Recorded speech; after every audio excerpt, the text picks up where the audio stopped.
খুশি করবে।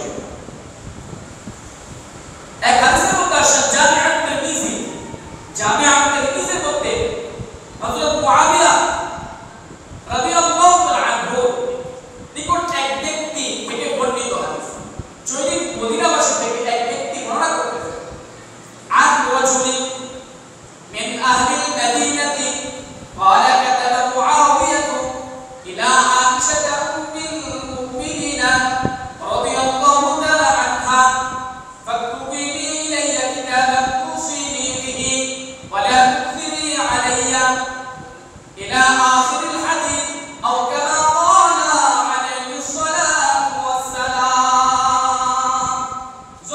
الله أكبر.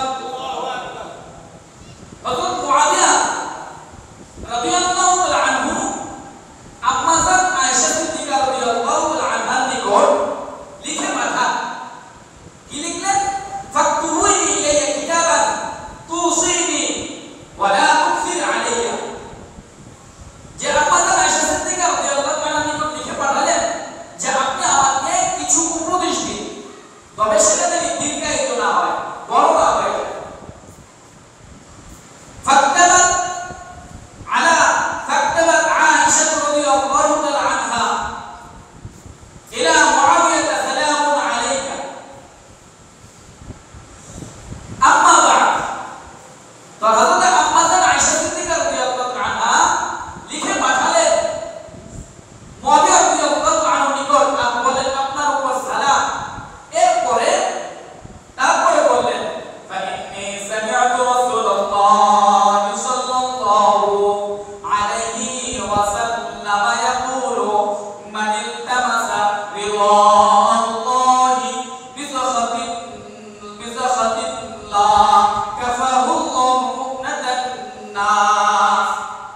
হযরত আম্মাজান আয়েশা সিদ্দিকা রাদিয়াল্লাহু তাআলা আনহা বলতেছেন, নিশ্চয়ই আমি রাসূল আকরাম সাল্লাল্লাহু আলাইহি ওয়াসাল্লামকে বলতে শুনেছি, যার একমাত্র যে ব্যক্তি আল্লাহ রাব্বুল আলামিনের সন্তুষ্টি কামনা করে আর মানুষকে অসন্তুষ্ট করে হলেও মান ইলতামাসা রিদাল্লাহি বিসাখাতিন নাস কাফাহুল্লাহু মুকনাতান নাস।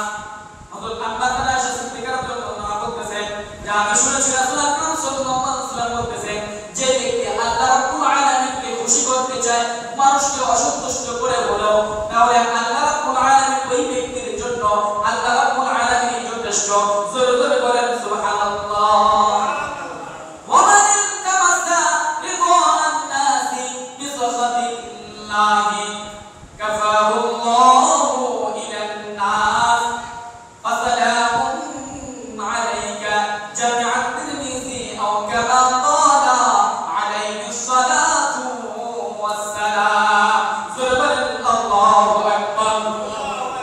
আম্মাজান আয়েশা সিদ্দিকা রাদিয়াল্লাহু তাআলা বলতেছেন, আর যদি কোনো ব্যক্তি আল্লাহকে অসন্তুষ্ট করে মানুষকে সন্তুষ্ট করতে চায়, তাহলে এই মানুষের উপরে আল্লাহ রাব্বুল আলামিন তার দায়িত্ব ছেড়ে দেন। মানে কোন ব্যক্তি যদি মানুষকে সন্তুষ্ট করতে চায় আল্লাহকে বাদ দিয়ে, তাহলে এই ব্যক্তির দায়িত্বটা মানুষের উপরে ছেড়ে দেয়, এর দায়িত্বটা আল্লাহর কাছে থাকে না।